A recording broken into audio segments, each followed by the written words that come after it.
जियो news की इस खुसूसी नशियात में आपको एक बार फिर खुशामदीद। मैं हूँ आपका मेज़बान मोहम्मद जुनैद। ऑपरेशन बुनियानुल मरसूस का एक बरस मुकम्मल होने पर पिछले बरस के वाक़यात, पाकिस्तान की दिफाई सलाहियत और ऑपरेशन बुनियानुल मरसूस के ज़रिए हासिल की गई कामयाबियों के हवाले से हम बात कर रहे हैं। इस जंग में ना सिर्फ पाकिस्तान ने पूरी दुनिया के सामने अपना लोहा मनवाया, बल्कि उसके बाद सिफारतकारी के ज़रिए से अमन का पैगाम भी दुनिया में सब जगह पहुँचाने का एक अहम किरदार अदा किया है। उस ऑपरेशन बुनियानुल मरसूस में क्या कुछ हुआ, पाकिस्तान ने किस तरह कामयाबी हासिल की और इंडिया की जानिब से जो एक एडवेंचर किया गया था उसका किस अंदाज में भरपूर तरीके से मुकाबला किया और अपनी बर्तरी साबित करने के साथ साथ पूरी दुनिया में अपनी सलाहियतों को किस तरह से मनवाया, इस हवाले से हम नशियात के इस हिस्से में भी बात करेंगे। हमारे साथ शामिल हो रही हैं बैनुल-अक़वामी क़वानीन की माहिर तजियाकार रीमा उमर साहिबा, सीनियर सहाफ़ी तजियाकार बेनज़ीर शाह और सीनियर सहाफ़ी तजियाकार महमल सफरा साहिबा हमारी इस नशियात का हिस्सा है। आप तीनों को बहुत ज़्यादा खुशामदीद। रीमा, जब सबसे पहले हम बात करना चाहते हैं कि जो असूल और जो ज़ाब्ते तय किए गए इस जंग के नतीजे में, किसी भी दुनिया के महज़ब माशरे में जंग में पहल करने वालों को पसंद नहीं किया जाता। पाकिस्तान ने वो असूल भी बिल्कुल सामने रखा और मुसलसल ये मौक़िफ़ अपनाए रखा कि अगर पाकिस्तान पर हमला किया गया तो फिर पाकिस्तान दिफा में ऐसी कार्रवाई करेगा जिसको फिर पूरी दुनिया देखी, लेकिन जंग में पहल नहीं करेंगे चूँकि बुनियादी तौर पर अमन चाहते हैं। तो एक बरस मुकम्मल होने पर ऑपरेशन बुनियानुल मरसूस का, मार्का हक का, आपके जहन में क्या यादें हैं एक बरस पहले की और उससे जो कुछ हासिल किया पाकिस्तान ने बतौर मुल्क, पाकिस्तानियों ने बतौर कौम, वो अहम चीज़ें आपके सामने क्या है आज? जी शुक्रिया जुनैद। बहुत ये अहम बात है कि बैनुल-अक़वामी जो कवानीन है उस पर बहुत लोग कहते हैं अब क्या फ़ायदा कवानीन की बात करने का, पूरी दुनिया में कहाँ इम्प्लीमेंट हो रहे हैं। जो ताकतवर रियासतें हैं वो तो बिल्कुल फ्लाउट कर रही हैं, उन्हें परवाह नहीं है बैनुल-अक़वामी कवानीन की।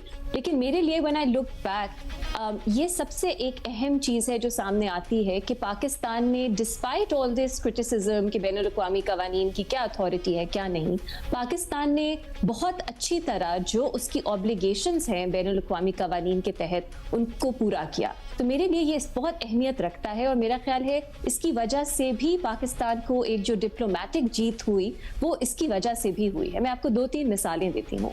पहली तो ये बात कि पाकिस्तान ने, मेरा टेक अवे ये है कि पाकिस्तान ने पहले जो पहलगाम में हमला हुआ, पाकिस्तान ने उसको कंडेम किया। पाकिस्तान ने कोऑपरेशन की भी बात की इन्वेस्टिगेशन में, तो पाकिस्तान में उसने बिल्कुल सही बात की, जो करनी चाहिए थी, इंसानियत की बात की। दूसरा, जब भारत ने पाकिस्तान पे अग्रेशन की और ये एक जुर्म किया अग्रेशन का, तो पाकिस्तान ने रिस्ट्रेंट का मुजाहिरा किया, कॉशन का मुजाहिरा किया, डिप्लोमेटिक जो पूरी दुनिया में कम्युनिटी है उसको इकट्ठा किया, ये दिखाया कि पाकिस्तान अब भी कुछ अग्रेशन या एस्केलेशन नहीं चाहता। पाकिस्तान अपने दिफा में ही अगर यूज ऑफ फोर्स है वो इस्तेमाल करेगा। फिर हमने देखा 6, 7, 8 तारीख को पाकिस्तान ने भरपूर अंदाज में अपना दिफा किया और जो राफेल्स की हम बात करते हैं वो भी उन्हीं दिनों में हमने देखा पाकिस्तान ने उनको किस तरह डाउन किया।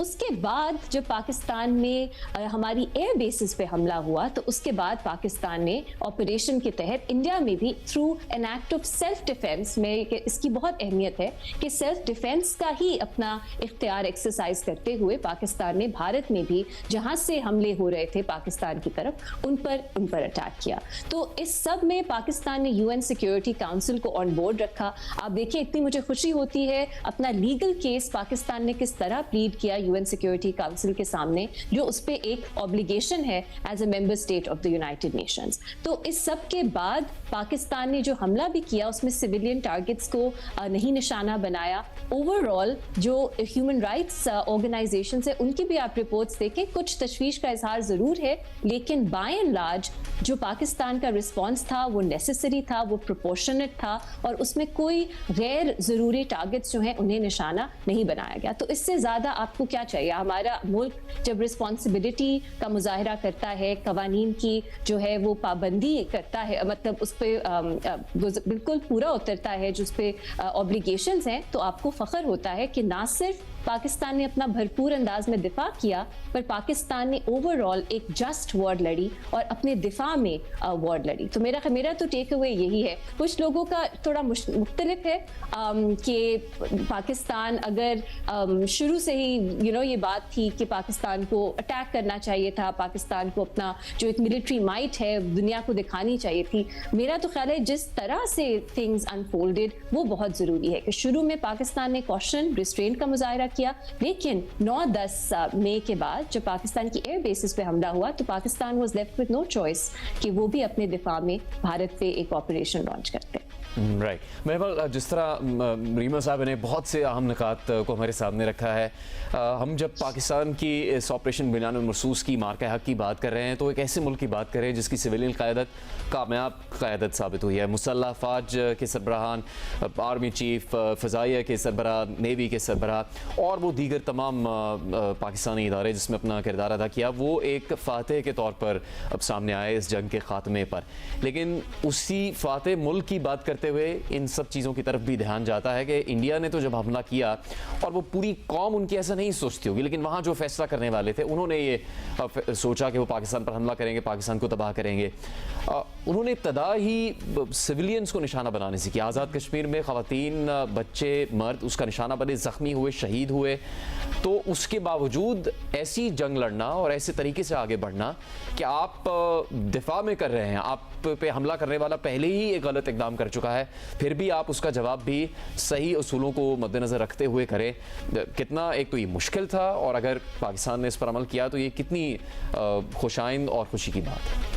देखिए जुनेद, मैं बताऊं कि इवन जब ये जो कॉन्फ्लिक्ट था, जो 4 दिन का कॉन्फ्लिक्ट चल रहा था, तब भी हमने बहुत ही रिस्पॉन्सिबल स्टेटमेंट्स अपनी रियासत की तरफ से देखी, चाहे वो सिविलियन क़यादत हो या मिलिट्री क़यादत हो। और बार बार जो बात कही जा रही थी वो ये थी कि 2 न्यूक्लियर पावर्ड नेशंस जो हैं वो अगर जंग में जाएंगी तो ये एक पागलपन होगा, और जो भी इस तरह की कोई चीज़ सोचता है तो वो जो है ये बिल्कुल गलत इकदाम होगा और ये नहीं होना चाहिए।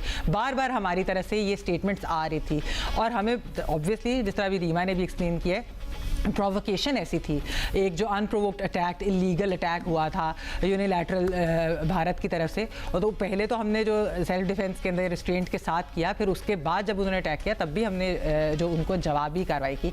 अभी भी मैं आपको बताऊं जुनेद कि 1 साल गुजरने के बाद भी हमारी तरफ से यही बयान आ रहे हैं कि जंग नहीं होनी चाहिए, हम लोगों को जो है बातचीत करनी चाहिए, कोई वे फॉरवर्ड इसकी तलाश करनी चाहिए। और मैं आपको जुनेद ये चीज़ बताऊँ कि तकरीबन कोई ये रिपोर्ट भी हुआ है कि 4 जो हैं वो बैक चैनल डिप्लोमेसी के जो है इस तरह के ट्रैक 1.5 और ट्रैक 2 हुए हैं, उसके अंदर बातचीत भी हुई है। लेकिन एक जो मसला वो ये है कि इंडिया की तरफ से बिल्कुल कोई formal form of communication Pakistan के साथ वो नहीं खोलना चाहते। ये जो है हमने भारत अंडर मोदी रजीम हमने ये चीज़ देखी है कि वहाँ जो एक जिंगोइज़म रियासत के लेवल के ऊपर मैं कहूँगी कि वो जिस तरह का है, और फिर उनका मीडिया भी उस चीज़ को, जो सारे नहीं, उधर कई बहुत इंडिपेंडेंट वॉइसेस हैं जिन्होंने एक्चुअली ये बताया भी कि ऑपरेशन सिंदूर कामयाब नहीं हुआ और क्या क्या लॉसेस हुए। लेकिन वहाँ जो गोदी मीडिया जिनको कहा जाता है, उन्होंने इसके अंदर एक जिंगोइज़म और इस तरह की जो उन्होंने चीज़ें डाली कि दुश्मनी है और हमने ये कर दिया, और खैर फेक न्यूज़ भी बहुत जो है फैलाई गई। तो मेरे ख्याल में कि रिस्पॉन्सिव, हम Pakistan emerged as a responsible nuclear state, जबकि भारत जो है वो एक ऐसे सामने आया कि एक इररिस्पॉन्सिबल न्यूक्लियर स्टेट के तौर के ऊपर मैं समझती हूँ। क्योंकि जब पाकिस्तान आपको कह रहा था कि अगर ऐसे अटैक के अंदर आपको लगता है कि कोई ऐसी चीज़ है तो आप इम्पार्शियल न्यूट्रल इंटरनेशनल इन्वेस्टिगेशन करा लें, और हम बिल्कुल कोऑपरेट करने को तैयार हैं, और पाकिस्तान बार बार ये बात कर रहा था। तो मेरे ख्याल में जो उधर हुक्मरान हैं उनको ये बात सोचनी होगी कि क्या वो इस खित्ते को हर वक्त इसी कशमकश और डिस्टेबिलिटी में रखेंगे। ऑल्दो आई डू थिंक कि जो पाकिस्तान ने जवाबी कार्रवाई की थी ना, भारत एक न्यू नॉर्मल बनाना चाह रहा था। वो न्यू नॉर्मल ये था कि अगर पुलवामा होगा तो वो यूनिलैटरल अटैक कर देंगे, अगर पहलगाम जैसा वाक़या होगा तो वो यूनिलैटरल अटैक कर देंगे, और ये उन्होंने कि अगर कोई कल को कोई ऐसी चीज़ खुदा न ख़स्ता होती है तो फिर वो इस तरह की चीज़ करेंगे। लेकिन जो पाकिस्तान ने इस पर जवाबी और मौसर कार्रवाई की, उसके बाद मुझे लगता है कि ये जो स्ट्रैटेजी है या ये जो पॉलिसी है मोदी की, ये कामयाब नहीं है और शायद इसको वो रिपीट ना करें। बेनज़ीर, आप तीनों हैं, आप शख्सियात, पिछले बरस भी जो नशियात चलती रही वो थी तो 4 दिन की, लेकिन अब सोचे तो ऐसा लगता है शायद कई हफ्तों तक ये सब चलता रहा, बिकॉज इट्स कदर ज़्यादा मालूमात और ख़बरें और वाक़यात सामने हमारे पेश आ रहे थे। एक बरस के दौरान जो कुछ उस ऑपरेशन बुनियानुल मरसूस के ज़रिए पाकिस्तान ने कामयाबी हासिल की, आपको लगता है कि उसका सिलसिला अब तक जारी है? और क्या हमने हासिल किया, क्या सीखा उस तनाज़े से जिसमें बिलाखिर भारत को सीज़ फायर करना पड़ा, पाकिस्तान को सबकत हासिल हुई, पाकिस्तान को दिफाई तौर पर भी बरतरी मिली और सिफारतकारी के शोबे में भी? अच्छा जुनैद, मैं इसको ज़रा एक ब्रॉडर पॉइंट ऑफ व्यू से देखना चाहूँगी। जो ये दो जंगें हैं, एक तो भारत और पाकिस्तान की और अमेरिका और ईरान की, मेरे ख्याल से दुनिया जो है वो इनको स्टडी ज़रूर कर रहा होगा, इसलिए क्योंकि इसमें बहुत से सबक हैं जो सीखे जा सकते हैं। एक जो एक तासुर था कि जो वेस्टर्न टेक्नोलॉजी होती है, वेस्टर्न मिलिट्री माइट होता है, उसका कोई मुकाबला नहीं है, जिसकी वजह से हमने देखा कि अमेरिका के बाहर एक लाइन लगी होती थी ममालिक की कि यहाँ से जेट्स खरीदने हैं, इनसे आर्म्स एंड एम्यूनिशन खरीदने, इनसे दिफाई मुआहदा करना है। वो जो तासुर था वो गलत साबित हुआ। जिस तरह पाकिस्तान ने चाइनीज़ टेक्नोलॉजी का इस्तेमाल किया इस जंग में, और जिस तरह हम अभी देख रहे हैं कि अमेरिका जो एक सुपर पावर है, एक बहुत बड़ा मुल्क है, उनकी फ़ौज बहुत ताकतवर है, उनके पास ऐसी ऐसी टेक्नोलॉजी है जो शायद हमने मूवीज़ में देखी है, वो भी ईरान से जंग नहीं जीत सका। इसका मतलब कि जो वेस्ट की जो मिलिट्री माइट थी उसकी भी लिमिटेशंस है। एक तो ये सबक है। दूसरा जुनैद, जो एक ये जो बड़े ममालिक होते हैं, इनका जो एक गरूर था वो भी इनको महंगा पड़ा है। आप भारत को ले लें, आप अमेरिका को ले लें, इसमें मैं रशिया और यूक्रेन को भी शामिल करूंगी, जिनको लगता था कि हम कुछ भी कर सकते हैं। भारत का मिलिट्री बजट आप देखें पिछले साल का हमसे 9 गुना ज़्यादा है। एक सोच थी ना भारत में कि हमारे साथ पूरी दुनिया है, हम कुछ भी कर सकते हैं, हम किसी के साथ भी जंग लड़ सकते हैं। तो ये जो तरीका होता है अपने हरीफ को अंडर एस्टिमेट करने का, उसको कमज़ोर समझने का, ये बहुत महंगा पड़ा है। और मेरे ख्याल से जुनैद, जो जंग लड़ने का तरीका भी है वो इन दो जंगों ने बताया है कि वो भी तब्दील हो रहा है। वो अब इतना सिमेट्रिकल नहीं है कि दो ममालिक के बीच में जंगें होती हैं, अब बड़ा एसिमेट्रिकल किस्म की वॉरफेयर होती है। मिसाल के तौर पे ईरान की वो छोटी छोटी कश्तियाँ होती हैं, उनकी वो 10-12 वो छोड़ देते हैं और वो जाके बड़े टैंकर्स जो हैं उन पे कब्जा कर लेते हैं, उनको अपनी नेवी इस्तेमाल करने की ज़रूरत ही नहीं पड़ती।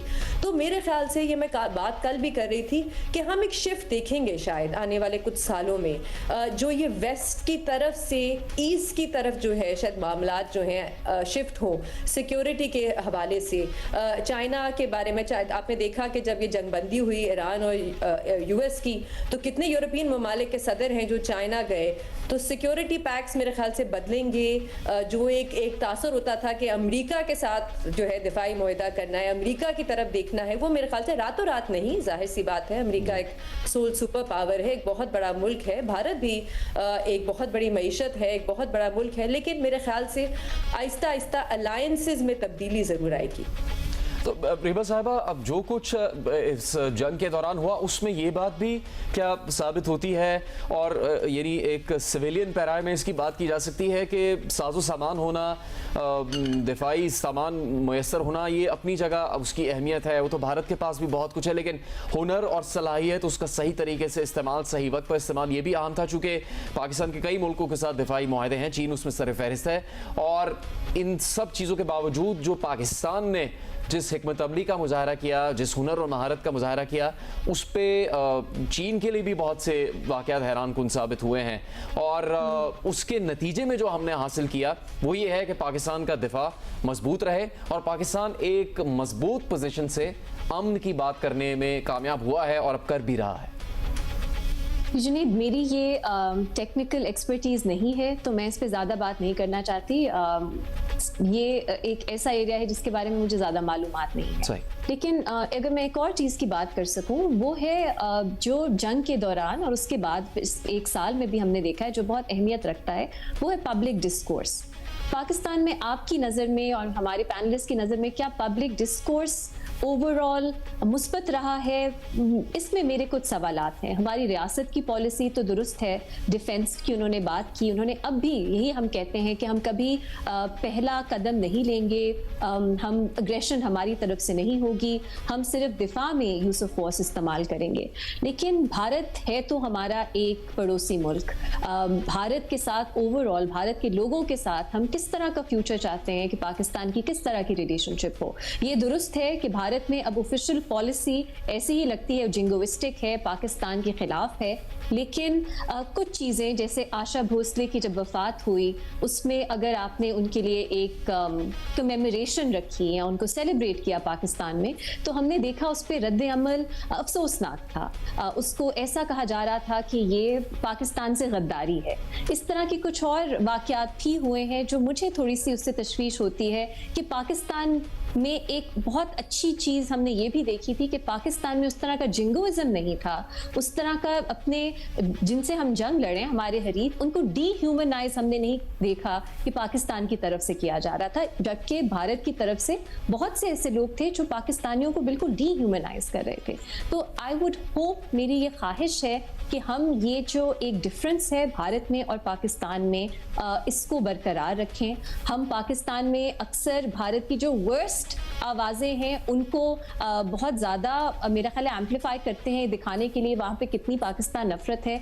मैं ये चाहूँगी कि जो वहाँ पे पाकिस्तान के हक़ में बात करते हैं या ओवरऑल ह्यूमैनिटी के हक़ में बात करते हैं उनको भी एम्पलीफाई करना चाहिए उन आवाज़ों को। वो शायद दबी हुई हैं इस वक्त, खौफ बहुत है, पता नहीं उनकी तादाद कितनी है, लेकिन वो आवाज़ें हैं। और पाकिस्तान को अपना ये जो एक एडवांटेज है या एक मैं कहूँगी डिफरेंस है कि हम उस तरह से जिंगोइस्टिक नहीं होते, हम उस तरह से हर वक्त जंग की बात नहीं करते, वो हमें डिफरेंस मेंटेन करना चाहिए। और यहाँ पे अगर कोई भारत के किसी आर्टिस्ट को सेलिब्रेट करना चाहता है, उनको करने देना चाहिए। मैं तो ये भी कहूँगी बहुत सी एज अ लॉयर बहुत सी भारत की ऐसी वेबसाइट्स हैं और I am sure as reporters and journalist आप भी देखते हैं जो यहाँ पे बैंड हैं, समझ नहीं आती क्यों बैंड है। तो मतलब बहुत सी ऐसी चीज़ें हैं जिसमें हम अपनी तरफ से एटलीस्ट अमन की बात कर सकते हैं या रिलेशंस जो है normalise, people to people relations normalise करने की बात कर सकते हैं। ये बहुत ज़रूरी है कि हमेशा हम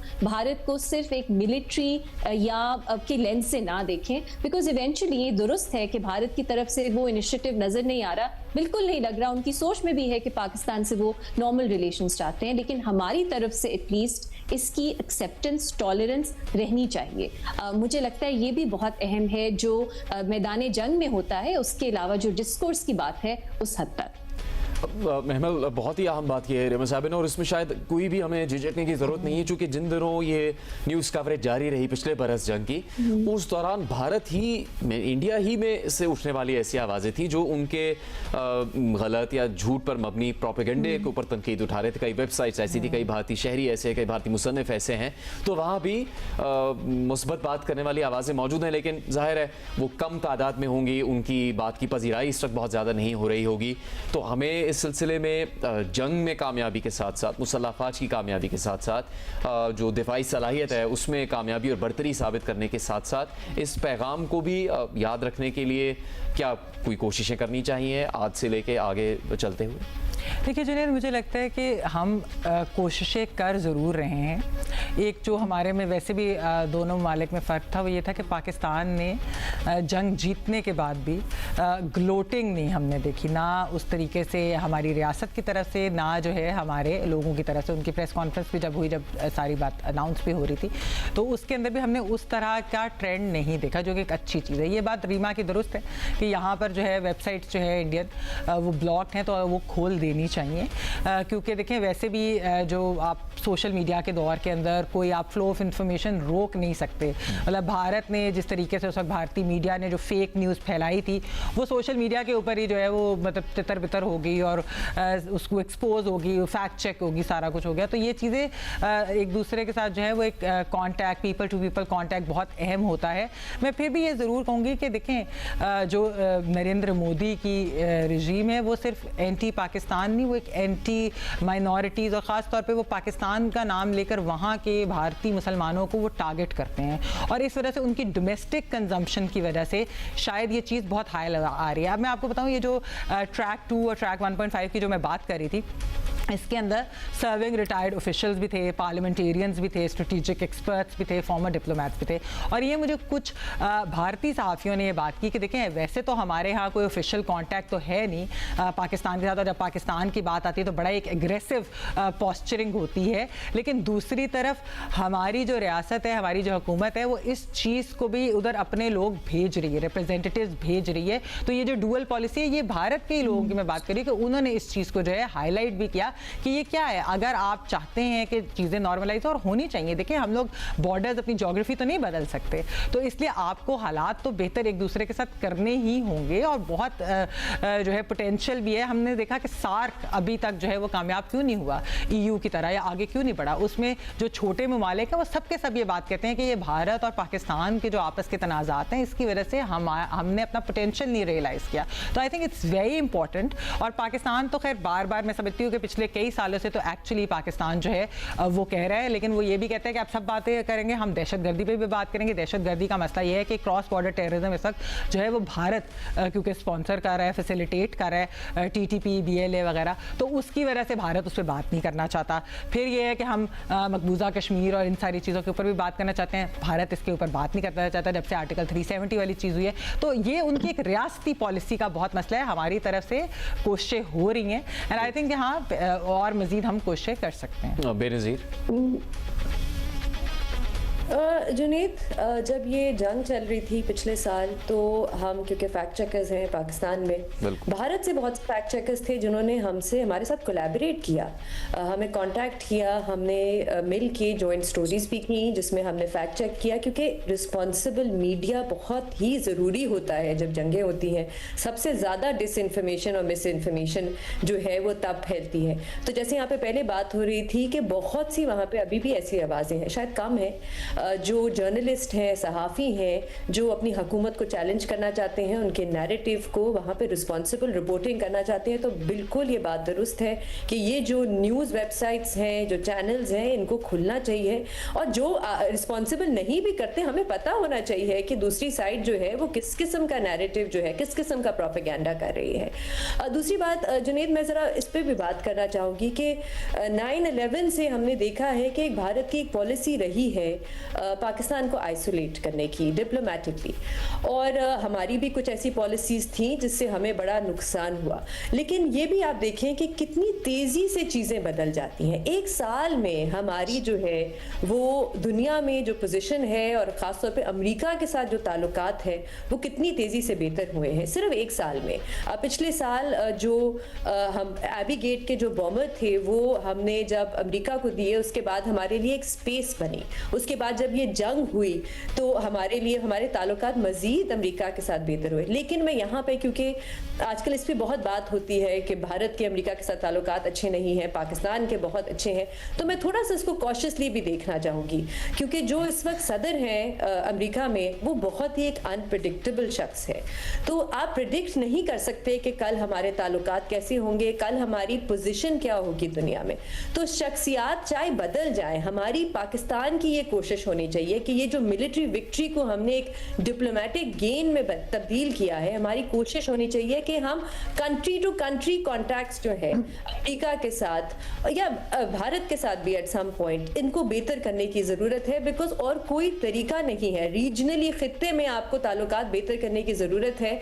ये अमेरिका के साथ भी जो जंग हुई है, इससे ये साबित हुआ है कि आप अपनी सिक्योरिटी आउटसोर्स नहीं कर सकते। यहाँ पे गल्फ ममालिक में जो खलीजी ममालिक हैं, उनमें भी ये बात हो रही कि कभी ना कभी हमें ईरान के साथ बैठ के बात करके कोई ना कोई अलायंस बनानी पड़ेगी अगर हमें अमन चाहिए।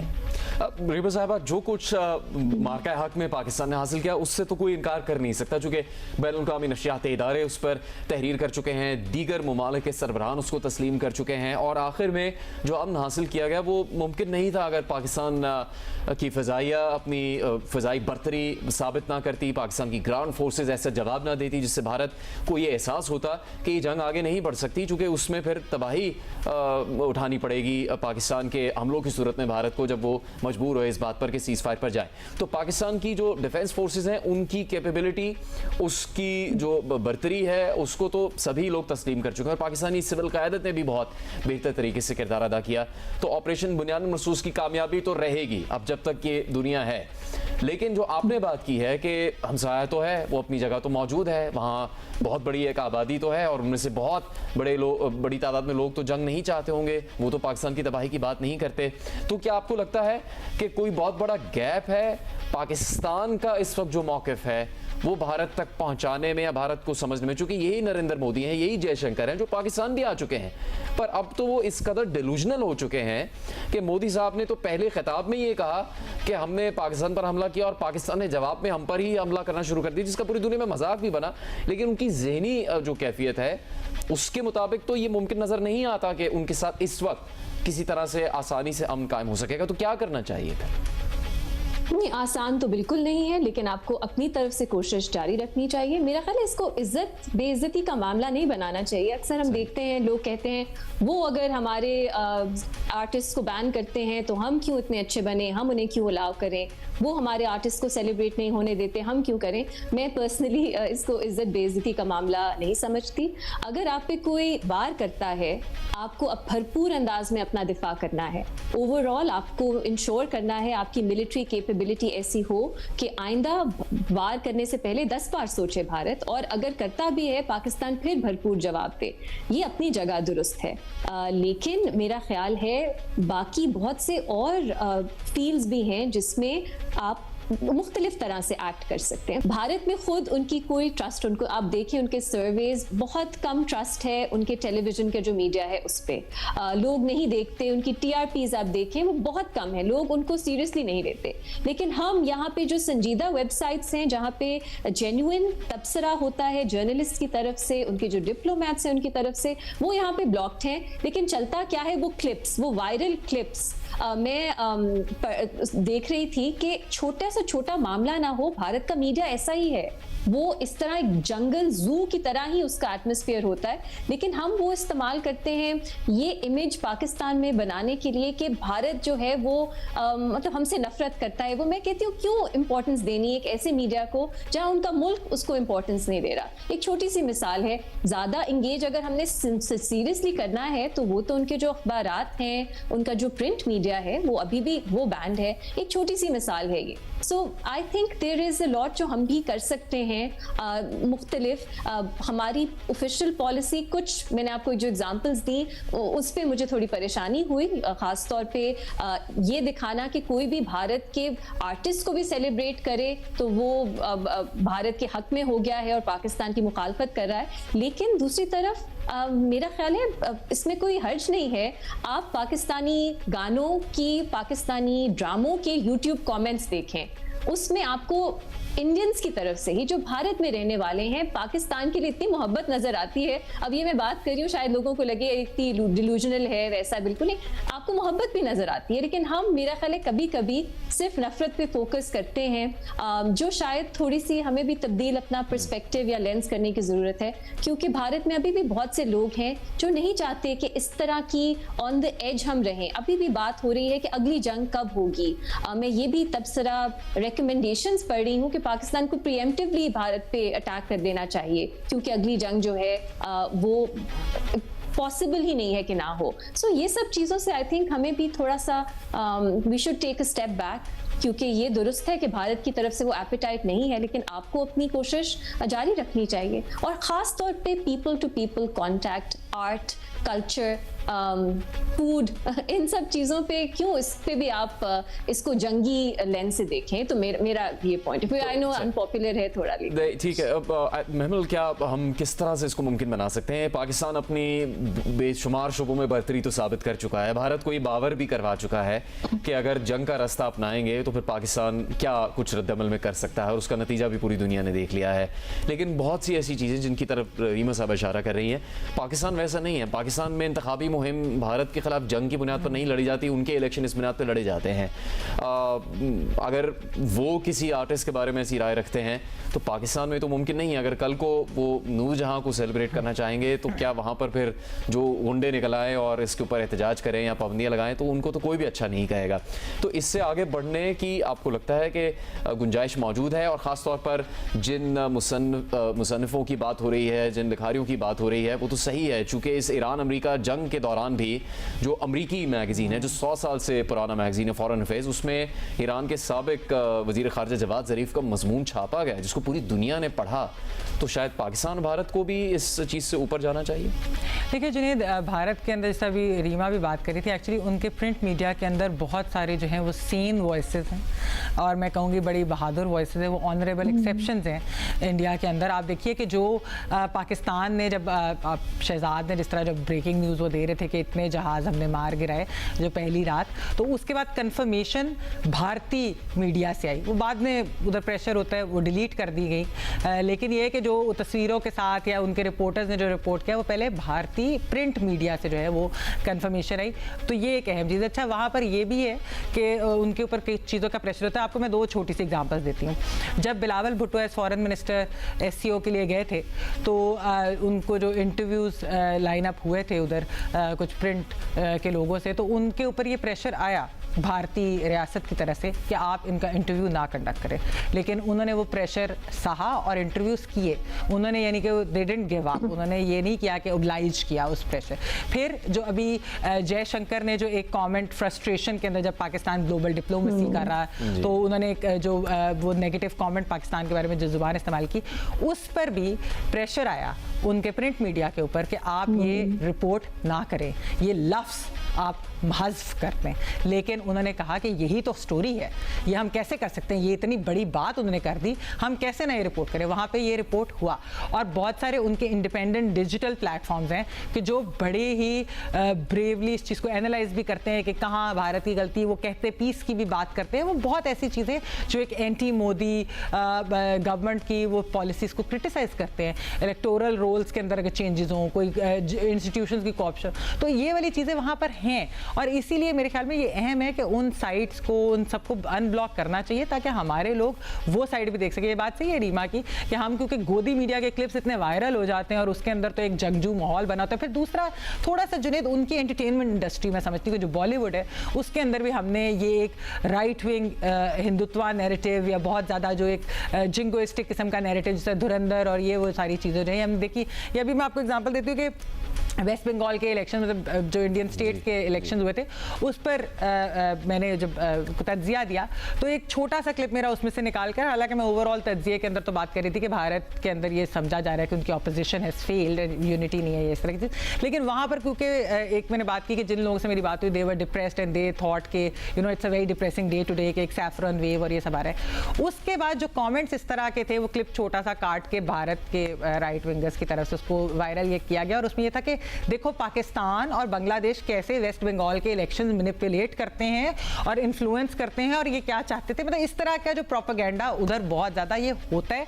बट वो उनकी एक आप कह लें कि रियासत की एक इस वक्त पॉलिसी है, अनफॉर्चुनेट है, हमें उसको काउंटर करने की ज़रूरत है फैक्ट्स के साथ। और दूसरा ये कि हम हमेशा अमन का ही हमें पैगाम देना चाहिए। 10 सेकेंड्स महमल की बात से, क्योंकि महमल ने धुरंधर की बात की, बिल्कुल दुरुस्त है। मुझे दुख होता है कि हिंदी फिल्म इंडस्ट्री का ये हाल है कि Dhurandhar has broken all box office record. So बहुत ज़्यादा ऑब्वियसली उसकी लोगों ने देखी वो फिल्म, लेकिन एक और फिल्म भी आई थी धुरंधर के आसपास, उसका नाम था 21, धर्मेंद्र की आखिरी फिल्म, और वो एक एंटी वॉर फिल्म थी। उसका मैसेज ये था कि जंग में कोई भी नहीं जीतता, लेकिन हमने उसकी बेरली बात की, वो भी उसी हिंदी फिल्म इंडस्ट्री ने ही बनाई थी।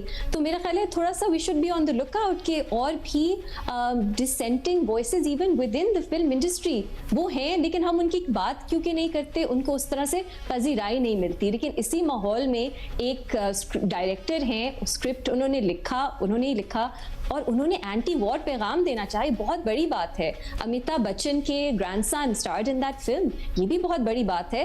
तो वहाँ पे भी ये चीज़ें हो रही हैं जिसमें एटलीस्ट मैं unfortunately that film did not do that well, लेकिन इसका मतलब ये नहीं है कि हम जब हिंदी फिल्म इंडस्ट्री की बात करें इस फिल्म को इग्नोर करें, क्योंकि ये इसलिए मैंने रीवा बात यही की कि जिस तरह भारतीय प्रिंट मीडिया जो है जिसके अंदर ये फेन वर्सेस हैं उनको हमें प्रमोट करना चाहिए, तो ये ऐसी वादे भी हमें सामने लानी चाहिए। बिल्कुल, पर आप देखें धुरंधर जो है उस पे पाकिस्तान में कितनी बात हुई, 21 में कभी आपने सुनी? मतलब धर्मेंद्र की आखिरी फिल्म थी, मेरे लिए तो ये भी बहुत अहम चीज थी, एंटी वॉर फिल्म थी इस टाइम पे जब जिंगोइज्म भारत में इतना एक्सट्रीम पे था, फिर भी वो फिल्म बनी। लेकिन तो I think it's important in चीज़ों की भी बात करना। बेनज़ीर, क्या ऐसा नहीं है कि वहाँ से किए जाने वाले इकदाम जो खुशाइंद हो बहुत कम हैं और मनफी या हौसला शिकनी पर मबनी इकदाम बहुत ज़्यादा हैं? चूँकि 5 मई को पाकिस्तान की नेवल फोर्सेस ने ही भारतीय जहाज़ के अमले की मदद की है बहरा अरब में, तो गुडविल जेस्टर तो फिर इसे कहते हैं।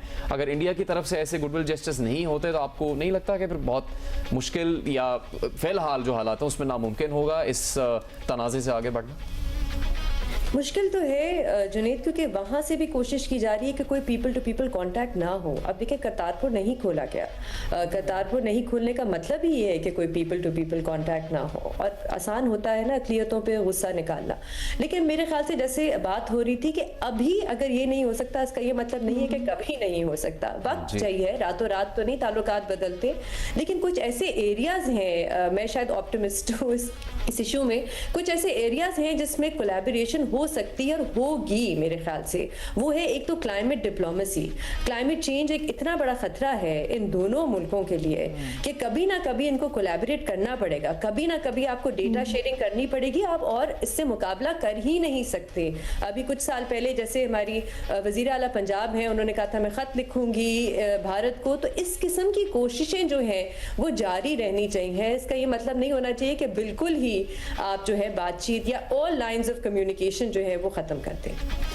रीबा, अब हम शुरू करते हैं उसी उससे कि जो जंग के बाद जो कुछ पाकिस्तान ने हासिल किया है उससे आगे बढ़ने का भारत को फिर कैसे बावर करवाया जाए, चूँकि जो इस वक्त उनके ज़िम्मेदारान हैं फैसला करने वाले, उनका रवैया तो बहुत ज़्यादा समझ लीजिए मायूस कौन है। जयशंकर साहब ही को ले जो वज़ीर ख़ारजा हैं, उनसे तो जो सवालात हुए वो तो शायद महमल और आप सब लोग मिलकर बेहतर बता सकते हैं कि वो तो डिप्लोमेसी की दुनिया में बहुत बड़ी एम्बैरेसमेंट थी कि उनसे पूछा गया कि where was US standing in this whole process, तो वो उसका जवाब दे रहे हैं कि अमेरिका में था, भारत में था, किसी भी चीज़ को तस्लीम करने के लिए वो तैयार नहीं थे। तो ऐसी शख्सियात के साथ आगे बढ़ने क्या एक ये तजवीज़ है आपके जहन में कि कोई ऐसा काबिल भरोसा मुल्क जिसके पाकिस्तान से करीबी ताल्लुकात हों वो भारतीय क़यादत को यकीन दे रहा है कि पाकिस्तान ये अब चाहता है और ये अमन का रास्ता है, तब वो शायद मानेंगे? मुमकिन है? नहीं, मुझे नहीं लगता it's going to be that straight forward.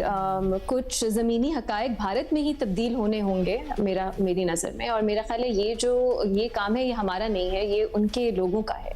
उनको नज़र आना चाहिए उनकी, और मैं जो देखती हूँ कुछ उनके वहाँ पे आई एम श्योर पिछले साल जंग के बाद उनको खुद भी कुछ रियलाइजेशन हुई होगी। ऑफ कोर्स पब्लिक कंजम्पशन के लिए आप बहुत सी चीज़ें एडमिट नहीं करते, आप नहीं दिखाना चाहते कि आप अपनी कोई भी कमज़ोरी, लेकिन आई एम श्योर कुछ उनमें उनकी सोच में, और मैं सुन रही हूँ कि वो भी अपना जो दिफा की एक पॉलिसी है उसमें तब्दीली आ रही है। सो ये दूसरी तरफ भी जा सकता है कि वो भी अपनी बेहतर प्रेपरेशन कर रहे हैं आगे अगर कभी उन्होंने एग्रेशन करनी है उसके लिए। लेकिन इवेंचुअली जुनैद, अपनी हुकूमत, ये उनके भारत में जो लोग रहते हैं उनकी जिम्मेदारी बनती है कि वो करते रहें पीस की बात। ये हम इतना क्या कर सकते हैं, बाकी हमने मेरा ख्याल है ओवरऑल डिप्लोमेटिकली बहुत अच्छा हैंडल किया है इस सिचुएशन को। सो मेरे पास कुछ इस पे मजीद तजवीज़ नहीं है कि पाकिस्तान मुख्तलिफ क्या कर सकता है इंटरनेशनल सतह पे डिप्लोमेटिक। आप अपनी बात जरूर मुकम्मल कीजिएगा, लेकिन ये भी शामिल कर लीजिएगा क्योंकि ईरान अमेरिका तनाज़े में भी बहुत मायूस कुन राय वहाँ से सामने आई कि जो बहुत बड़ी तादाद है इंडियन शहरियों की वो चाह ही नहीं रहे कि ईरान अमेरिका सीज़ फायर हो, इसलिए चूंकि पाकिस्तान उसमें क्यों किरदार अदा कर रहा है, जिसमें कई मशरिक़ वस्ता में मौजूद भारतीय मुसन्निफों को ये कहना पड़ा अपने मुल्क के शहरियों से कि ये सीज़ फायर पाकिस्तान करवाए या कोई और मुल्क, भारत का भी फ़ायदा ही है उसमें।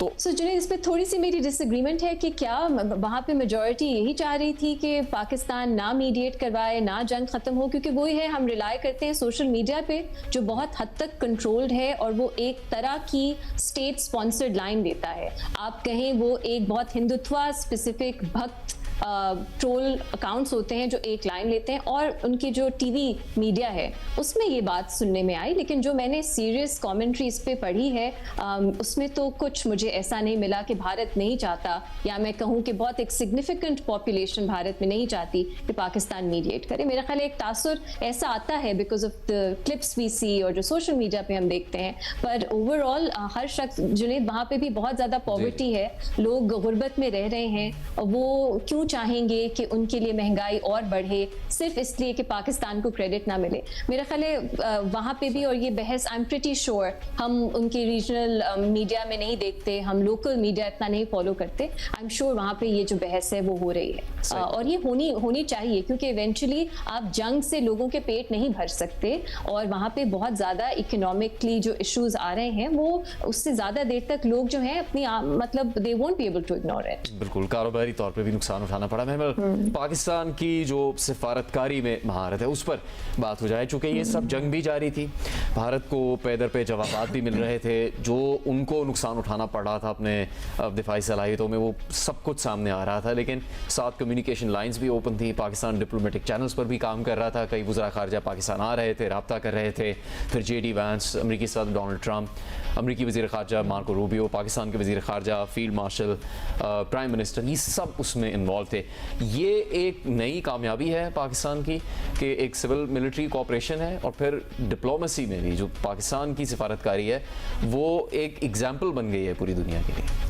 जी जुनैद, उस पे आने से पहले सिर्फ थोड़ा सा मैं भारत के, जो आप मीडिया की भी बात कर रहे थे या जो उधर से आवाज़ें आ रही थी ये ईरान वाली चीज़ के ऊपर, क्योंकि बहुत बात हो गई। हाँ नहीं, मैं सिर्फ छोटा सा इस पर ये कहूँगी कि एक्चुअली वहाँ पर बहुत सारे ये थे जिन्होंने कंडेम किया और उन्होंने क्रिटिसाइज़ किया मोदी गवर्नमेंट को कि उन्होंने आयतुल्लाह खामेनी की शहादत के ऊपर कोई बयान नहीं दिया, क्योंकि ईरान इंडिया का भी एक एलाय बहुत इंपॉर्टेंट है। दूसरा ये चीज़ के नुकसान जो है मईशत का वो पूरी दुनिया के एनर्जी क्राइसिस की वजह से हो रहा है, उस पर भी सबने कहा कि पाकिस्तान अगर ये चीज़ कर रहा है तो बहुत अच्छी, तो काफ़ी लोगों ने ये बात जो है ये की। रियासत की यहाँ पॉलिसी वही, जिस तरह जयशंकर वाली जो आप बात करें, ये भारतीय मीडिया के अंदर भी पाकिस्तान को एज अ ग्लोबल डिप्लोमेट तस्लीम किया गया। जो वहाँ की जो मैं सेन वॉइसेस की भी बात कर रही हूँ, उन्होंने भी ये कहा कि अगर पाकिस्तान ये कर रहा है तो पूरी दुनिया के लिए ही कर रहा है। क्योंकि देखें जुनैद, वाकई एक तो बहुत इंपॉर्टेंट है कि सिविल और मिलिट्री क़यादत हमारी सेम पेज के ऊपर है जिस तरीके से वो चल रहे हैं, लेकिन दूसरा पाकिस्तान ने एक रिस्क भी लिया। प्रवीण सवानी साहब जैसे लोग और बहुत रविश कुमार है और सिद्धार्थ वरदराजन है, सुशांत सिंह है, बहुत सारे और लोग भी है। तो ये जो आवाज़ें हैं बहुत अहम है। लेकिन उसके अलावा जो मैं बात ये कर रही थी जुनैद के, दुनिया अब रिकग्नाइज ये करती थी कि आप इक्का दुक्का मुल्क और वो जो प्रो ज़ायनिस्ट होंगे या इजराइल जैसे होंगे उन लोगों को मसला होगा, भारत में भी रियासत को होगा, लेकिन अदरवाइज सब पाकिस्तान का शुक्रिया भी अदा करें कि पाकिस्तान ने एक रिस्क लिया। पाकिस्तान इसके अंदर उनके ईरान से भी अच्छे ताल्लुकात थे, वो भी हमें ट्रस्ट करते हैं, और अमेरिका के साथ भी अच्छे ताल्लुकात हैं उनके सदर के साथ, वो भी हमें ट्रस्ट करते हैं। तो ये जो हमने मीडिएशन कराई है, और होपफुली जो है अब लग ऐसे रहा है कि शायद मामला जल्द कुछ ना कुछ नतीजे के ऊपर शायद पहुंच जाए, और अच्छे नतीजे के ऊपर। तो ये बहुत इंपॉर्टेंट है, क्योंकि हम अगर ये चीज़ बढ़ती रहती, प्रोलॉन्ग होती, तो खुदा न खास्ता वर्ल्ड वॉर 3 के दहाने के ऊपर आप थे, ना सिर्फ ये कि दुनिया की मईशत और दुनिया के अंदर जो बाकी सिक्योरिटी पैराडाइम ही पूरा शिफ्ट हो जाता, बहुत चीज़ें खौफनाक हो सकती। बेनज़ीर, देखिए जुनैद, जैसे मैंने कहा कि एक मिलिट्री विक्ट्री को हमने एक डिप्लोमेटिक गेन में तब्दील तो किया है, लेकिन इसको सस्टेन करने की ज़रूरत है। ये नहीं होना चाहिए कि सिर्फ शख्सियात के बेसिस पे हमारी जो है हमारे ताल्लुकात दुनिया के साथ या ख़ास तौर पे अमेरिका के साथ जो है वो रहें। इसको मईशत पे, हमारी मईशत पे क्या असर पड़ता है, इन्वेस्टमेंट आने की ज़रूरत है। तो ये सारी चीज़ें हैं जो मेरे ख्याल से देखने की ज़रूरत है। इस वक्त अभी रिपब्लिकन, मिसाल के तौर पर रिपब्लिकन हुकूमत है इस वक्त अमेरिका में, कल को अगर डेमोक्रेट्स आ जाते हैं तो फिर हमारे कैसे ताल्लुकात होंगे।